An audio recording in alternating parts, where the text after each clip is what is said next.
Halo guys, welcome back to CVT Indonesia. Balik lagi sama gue Pas Tobing. Yes, sekarang di samping kami sudah ada Jayco J8, yaitu line up terbaru dari Jayco yang merupakan sub-brand dari Chery. Nah, seperti apa sih fitur yang ada di mobil ini dan rasa berkendaranya di medan on-road maupun off-road? Dan juga desainnya nih yang menganut tagline From Classic Beyond Classic, apakah masih mempertahankan hal tersebut? So this is it, CVT Review Jayco J8.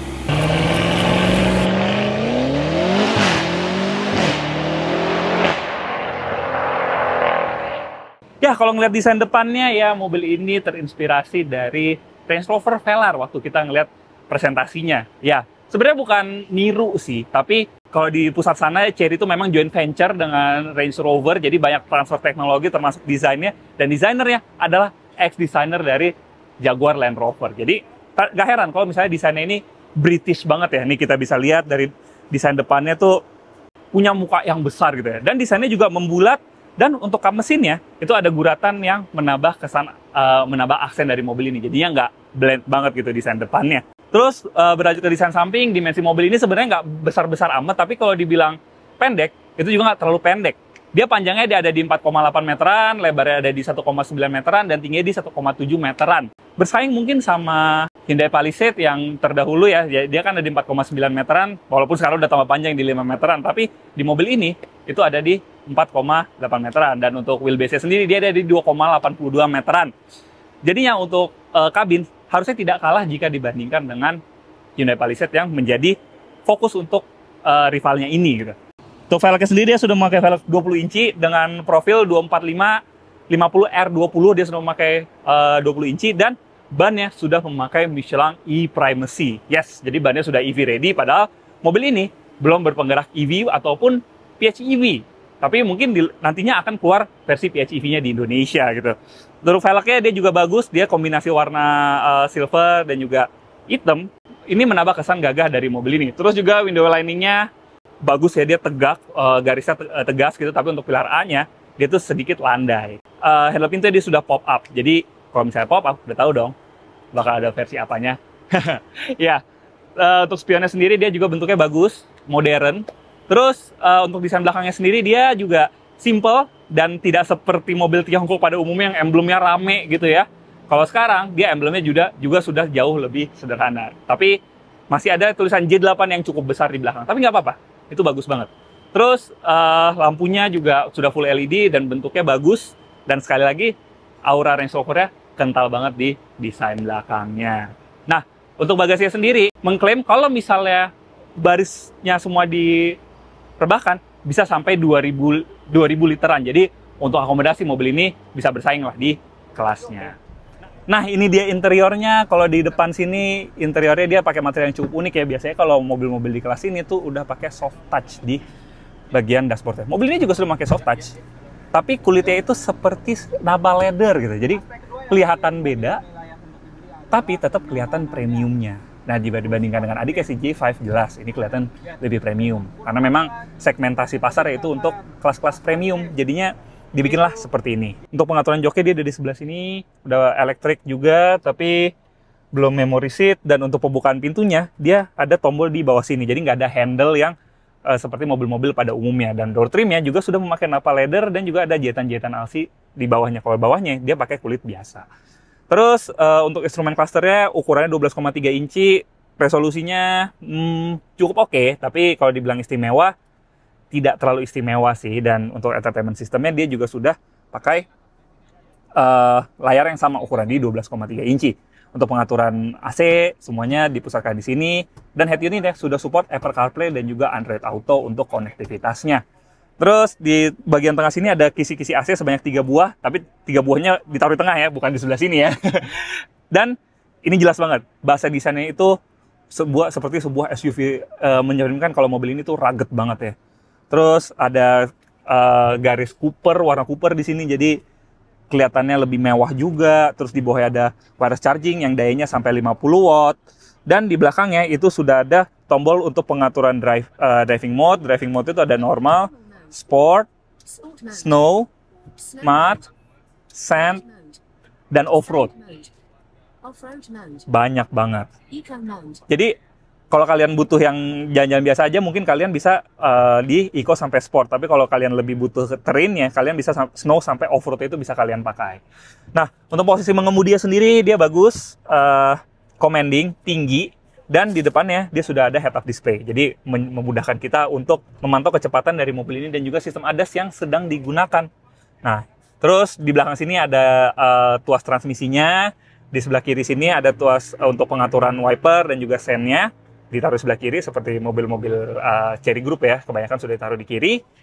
Dan untuk joknya, baik penumpang depan maupun penumpang belakang sudah dilengkapi dengan massage seat. Jadi kelihatannya bos banget. Ditambah lagi untuk baris kedua yang layoutnya sudah captain seat. Jadi kelihatan makin mahal. Dan oh ya, untuk sound systemnya dia sudah memakai premium sound dari Sony, bagus, dan interiornya sudah dilengkapi dengan ambient light. Dan kalau misalnya kalian mikir, mobilnya ada sunroofnya nggak? Oh jelas, ada. Kalian bisa buka aja nih panoramiknya, atau misalnya kalian mau buka kacanya, itu ada tombol sunroofnya di belakang. Jadi bagus banget. Dan di belakangnya sudah ada tombol hazard, jadi tombol hazard itu ditaruh di sini. Dan untuk pengaturan setirnya, tilt dan juga teleskopiknya sudah elektrik. Jadinya kalau untuk easy access, dia nggak cuma bangkunya aja yang mundur, tapi setirnya juga naik ke atas. Keren banget.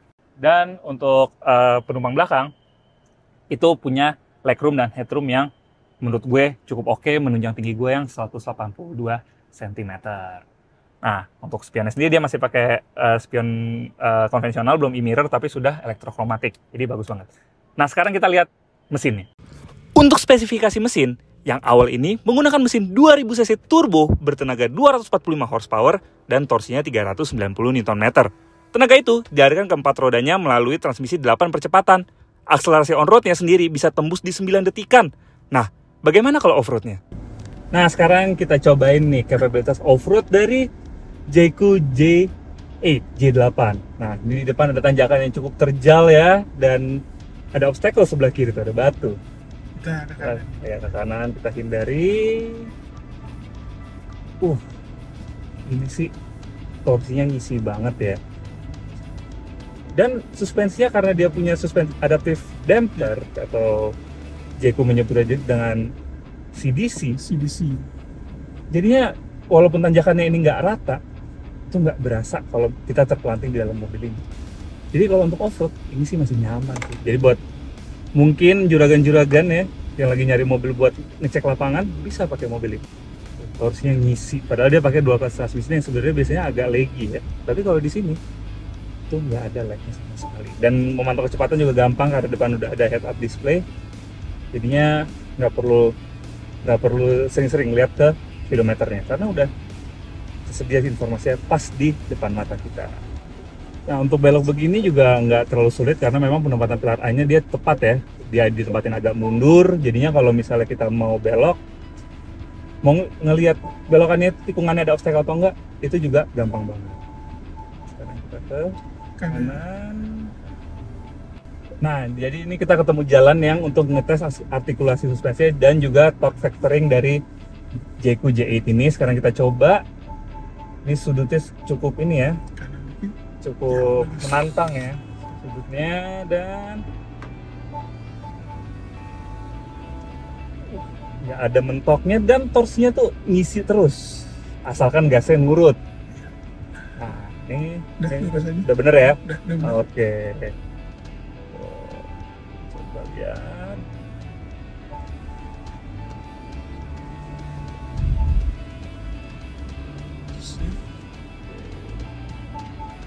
Nggak ada slipnya sama sekali ya, karena memang sistemnya itu, torque vectoringnya itu bekerjanya kayak gini. Misalnya kita lagi lewat jalanan yang miring, terus tiba-tiba ada salah satu roda yang kehilangan traksi, dia langsung membaca dan mengunci roda tersebut, dan torsinya itu, traksinya langsung dioper ke roda yang traksinya paling oke. Jadi tenaganya semua dikumpulkan di situ, jadi langsung seakan-akan menendang mobil ini ketika mau melanjutkan perjalanan lagi. Jadi kalau misalnya off-road, nggak perlu takut kepatar, walaupun mobil ini sistemnya all-wheel drive yang nggak ada differential lock-nya. Jadi kemungkinan differential lock-nya itu diganti dengan sistem torque vectoring itu, jadi dikunci roda yang nggak punya torsi itu sama sekali.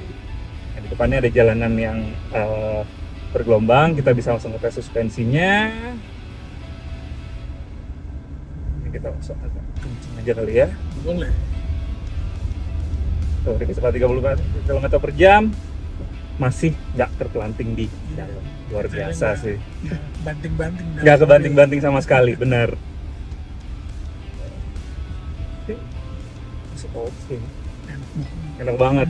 Dan kebanyakan kalau misalnya mobil buat off-road itu kan leather frame ya. Iya. Itu masih keplanting di dalam. Walaupun yang harganya sudah premium ya, masih kerasa keplanting. Kalau di sini tuh nggak berasa keplanting. Dan departure angle-nya juga bagus di sini. Jadi tadi kita pas ngeliat, ini ngelihat tempat yang buat ngetes artikulasi suspensinya ya dan top factoring-nya, kita udah kayak pesimis, kayaknya mentok nih. Ternyata nggak mentok sama sekali. Tapi emang mungkin namanya mobil dengan basis monokok ya, untuk reliability-nya sekali lagi memang tidak bisa menyaingi mobil leather frame. Yang dimana mungkin kalau misalnya kalian berharap mobil ini bisa yang off-road yang proper, jalanannya agak rusak gitu ya, sering ketemu jalanan rusak berat gitu ya, mungkin kalau misalnya kalian pakai dalam jangka panjang akan ada sedikit minusnya. Tapi kalau kalian cari off-roader yang suka light off-road, mungkin medium off-road sekalipun, yang masih nyaman, mobil ini masih pas buat kalian.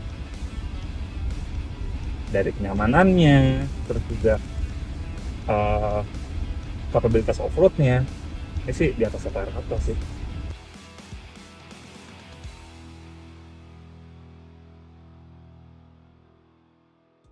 Setelah mencoba JQ J8 baik di medan on-road maupun off-road, bisa gue bilang satu kata, mobil ini nyaman. Beneran. Dibuat off-road, biasanya kalau mobil seperti ini kan kalau dibuat off-road itu suka terpelanting karena memang sensitif banget sama kontur jalan. Tapi, karena dia pakai CDC atau adaptive damper di sini yang bisa menyesuaikan dengan driving mode, gitu off-road, wow, kenyamanannya luar biasa sih. Luar biasa oke. Terus, tapi memang untuk konsumsi bahan bakar kita belum tahu, kita belum bisa ngomong banyak. Tapi biasanya memang mobil Tiongkok kalau misalnya ICE aja, konsumsi bahan bakarnya bukan yang terbaik. Tapi kami harap dengan teknologi yang sudah dikembangkan mungkin ya, bisa menjadi game changer mobil Tiongkok khususnya di segmen ICE atau mesin bakar dalam biasa. Kami berharap baik dengan mobil ini karena memang secara impresi berkendara oke, kenyamanan oke. Jadi apalagi? Dan satu lagi yang kami paling tunggu adalah harganya. Seandainya mobil ini bisa dijual maksimal di harga 680 juta, menurut kami mobil ini bisa menjadi pilihan buat kalian nih yang suka Range Rover, belum ada uang untuk membeli Range Rover, atau misalnya pengen yang versi lebih ekonomis, kalian udah punya Range Rover di rumah untuk weekend, kalian pengen Range Rover untuk harian, bisa pilih mobil ini. Oke CVT, sekian video kali ini. Jangan lupa like video ini, subscribe ke YouTube channel CVT Indonesia, dan nyalakan lonceng notifikasi. Main-main juga ke Instagram kami di @cvt.indonesia, dan website kami di cvtindonesia.co.id. Dan apabila kalian tertarik untuk membeli JQ J8 ini atau model-model JQ lainnya, kalian bisa membelinya melalui website kami, dan kami pastikan kalian akan mendapatkan penawaran terbaik. Dan sekarang CVT, kami sudah memiliki TikTok, jadi jangan lupa follow TikTok kami di CVT Indonesia. Oke CVT, gue Pas Tobing, pamit dulu.